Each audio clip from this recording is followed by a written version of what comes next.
कुरुक्षेत्र के पवित्र मैदान में, जहां धर्म और अधर्म के बीच युद्ध होने वाला है, श्री कृष्ण अर्जुन को वह ज्ञान दे रहे हैं जो जीवन का सच्चा मार्ग दिखाता है। स्वागत है आपका ग्रंथवाणी हिंदी में।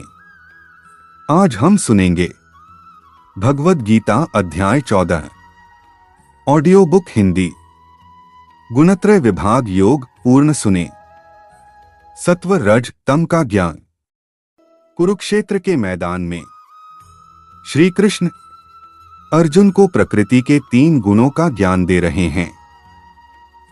श्री कृष्ण बोले, हे अर्जुन, मैं तुम्हें फिर से सबसे श्रेष्ठ ज्ञान बताता हूं, जिसे जानकर महान ऋषियों ने परम सिद्धि प्राप्त की है।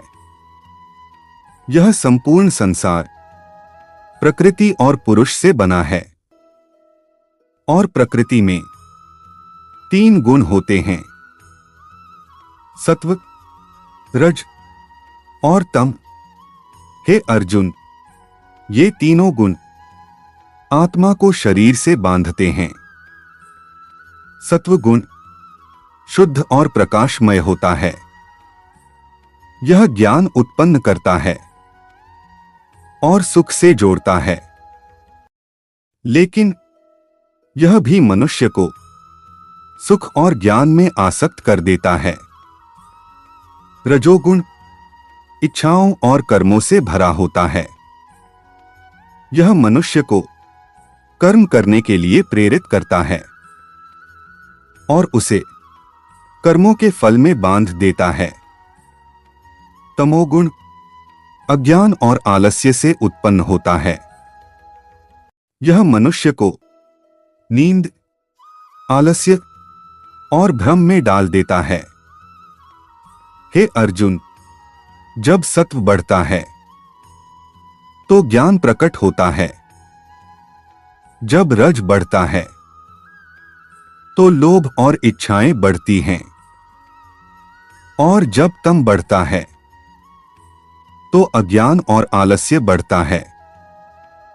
जो मनुष्य इन तीनों गुणों से ऊपर उठ जाता है, वह जन्म मृत्यु के चक्र से मुक्त हो जाता है। अर्जुन बोले, हे प्रभु, ऐसे व्यक्ति के क्या लक्षण हैं जो इन गुणों से परे है? वह कैसे व्यवहार करता है और इन गुणों से कैसे मुक्त होता है? श्री कृष्ण बोले, हे अर्जुन, जो व्यक्ति प्रकाश, कर्म और मोह इन सब के आने पर द्वेष नहीं करता और इनके जाने पर इनकी इच्छा भी नहीं करता, जो स्थिर रहता है और गुणों से प्रभावित नहीं होता, जो सुख दुख में समान रहता है, जो अपने आप में स्थित रहता है, जो मिट्टी, पत्थर और सोने को समान समझता है, जो प्रिय और अप्रिय में समान रहता है, जो निंदा और स्तुति में समान रहता है, जो सम्मान और अपमान में एक समान रहता है, जो मित्र और शत्रु को समान देखता है और सभी कर्मों का त्याग कर देता है, ऐसा व्यक्ति तीनों गुणों से ऊपर उठ जाता है।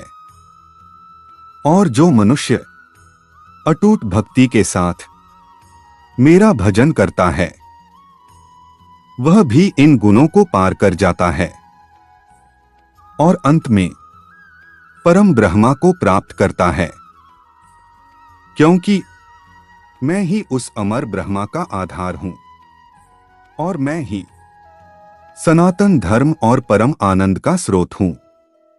अध्याय 14 समाप्त। अगर यह ज्ञान आपको अच्छा लगा हो तो इस वीडियो को लाइक जरूर करें और ऐसे ही गीता के सभी अध्याय सुनने के लिए चैनल को सब्सक्राइब करें। आपका एक सब्सक्राइब इस ज्ञान को लाखों लोगों तक पहुंचा सकता है। अगली ऑडियो बुक आपको कौन सी सुननी ही कमेंट करके जरूर बताएं और वीडियो को शेयर भी करें। अगला अध्याय आपकी सोच को और गहराई से बदल देगा। धन्यवाद।